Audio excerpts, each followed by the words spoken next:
তাও ঠিক। ওকে শাস্তি না দিলে আমি যাব না। দাঁড়া ছড়া, তুই তো ওল কুটকুটি কেন?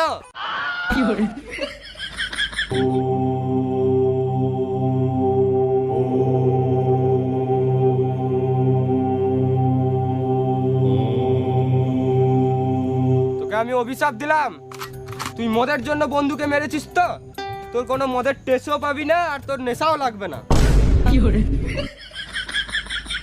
শাস্তি তো দিয়ে দিয়েছি, এবার তুই শান্তি, এবারে তুই যা। হ্যাঁ চললাম চললাম, এত তাড়াহুড়ো কিসের? মানুষের জীবন বালের জীবন, ভূতের জীবনই বেশ জীবন। ভূতের জীবনে কোনো বাধা নাই, আমি যখন ইচ্ছা যেখানে ইচ্ছে যেতে পারি। এখনই এখান থেকে উড়ে যাবো, দেখবি? শুধু একবার পক বল, পক পক পক পক। এত হাসির মতন পক পক করার কি আছে? সবাই একসাথে পক বল, পক।